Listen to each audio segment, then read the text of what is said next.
Hello guys, তো আমি গত একদিন আগে সোমবারে হচ্ছে উপজেলার একটা কৃষি ভবনে একটা প্রোগ্রামে গেছিলাম। তো আমার নাম রেকমেন্ড করা ছিল, আমার বাবা রেকমেন্ড করছিল। তো সেখান থেকে বইটা দিছে। তো জাস্ট ফর নোয়িং, মানে গেলাম প্রোগ্রামে, নাস্তা টাস্তা খেলাম, বিরিয়ানি খেলাম, টাকা নিলাম, কিন্তু আসলে এটা কোনো কাজ লাগবে কিনা সেটা তো চিন্তা করার বিষয়। তো সেই জন্য বইটা একটা খাতা দিছে, খাতাতে কিছু লেখা আছে, ওখানে যেগুলো শিখে শিখে লিখছি। তো মনে হলো যে শুয়ে থেকে কী করবো, একটু চর্চা করে নিই, আসলে কী বুঝলাম সেদিন একটু মনে করার চেষ্টা করি। তো অনেকেই জিজ্ঞেস করছে আমার পোস্ট এবং ভিডিওটা দেখে যে ওখানে কী শিখালো বা কী বিষয় কী বললো। তো ওখানে প্রায় প্রথমে 1.5 ঘন্টা, পরে 1.5 ঘন্টা, প্রায় 3 ঘন্টার মতো, মাঝখানে ব্রেক ছিল আধা ঘন্টা। 3 ঘন্টার মতো আমাদের সাথে আলোচনা করছে কৃষি অফিসারটা। স্যারটা ভালো, কথাবার্তা ভালো, অনেক কিছু আলোচনা করলো। মেন আলোচ্য বিষয় ছিল গ্যাপ, GAP। এই গ্যাপের এখানে আছে, ইউ মাইট সি দিস, এই যে গ্যাপ আছে এখানে, GAP। তো এই গ্যাপের অর্থ হচ্ছে জিতে গুড, এতে এগ্রিকালচার, এবং পিতে প্র্যাকটিসেস, গুড এগ্রিকালচার প্র্যাকটিসেস, উত্তম কৃষি চর্চা। তো এই নিয়ে আলোচনা হয়েছিল। তো অনেক বড় আলোচনা, 3 ঘন্টা আলোচনা, তো আর 10 মিনিটের 3 মিনিটের ভিডিও বোঝানো যাবে না। তো পুরো ভিডিও করতে গেলে অনেক বড় হয়ে যাবে। মেন আলোচ্য বিষয় হচ্ছে 4টা গ্যাপের আসল লক্ষ্য, যেটা 4টা লক্ষ্য লেখা আছে: ফসল নিরাপদভাবে উৎপাদন করা, অর্থনৈতিক সমৃদ্ধি, পরিবেশের ভারসাম্য রক্ষা, কৃষিকাজে নিয়োজিত শ্রমিকদের স্বাস্থ্য ঝুঁকি থাকবে না এমন একটি নীতি।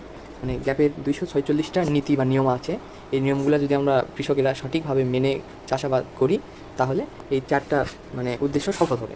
নিরাপদ ফসল উৎপাদন হবে, তারপর কৃষক যদি নিরাপদ ফসল উৎপাদন করে এবং সেটা যদি মানে জনগণকে আশ্বস্ত করে বিক্রি করতে পারে যে আমার ফসল আসলে স্বাস্থ্য ঝুঁকি নেই, মানে নিরাপদ, এটা সবাই গ্রহণ করতে পারবে, দেশে বিদেশে সব জায়গায়।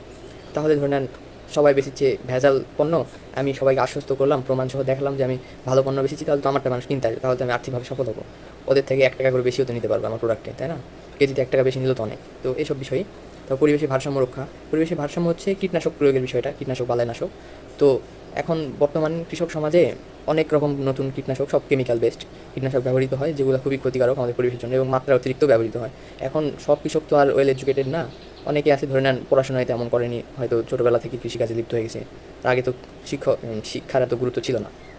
তো অনেকে মাপ তেমন করতে পারে না, ওই কীটনাশক যেখান থেকে কিনছে বলে দিল যে 2 খাবি দিবেন, এই লোক ভাবছে 2 খাবির উপর 1 খাবি বেশি দিলে বেশি কাজ করবে, দিয়ে দিল। এই যেটা বেশি দিলে এটা হচ্ছে পরিবেশে ক্ষতি করতে পারে। তা বাদে ধরে নেন যাদের জমি বেশি, এরা তো নিজেরাই কৃষক, এরা গৃহস্থ মানুষ, এরা তো নিজেরা চাষাবাদ করে না, এরা আলাদা মানুষদের করায় নাই। তো তারা যদি এরকম 1 খাবি করে বেশি দেয়, তাহলে প্রথম ক্ষতিটা তারই হবে, কারণ কীটনাশক ছিটানোর সময় ছিটাতে ছিটাতে সামনে যেতে হয়, ওদিক থেকে যদি বাতাস আসে পুরো কীটনাশক যেটা, ওটা তো যাই দিবে তার গায়ে তো লেগে যাবে। তো এটা ক্ষতি। তো এগুলো বিষয় ভাবে এটা উদ্যোগ। গ্যাপ এটা গ্লোবালি একটা বিষয়, অনেক কয়েকটা সংস্থা আছে এদের, সব দেশেই প্রায়।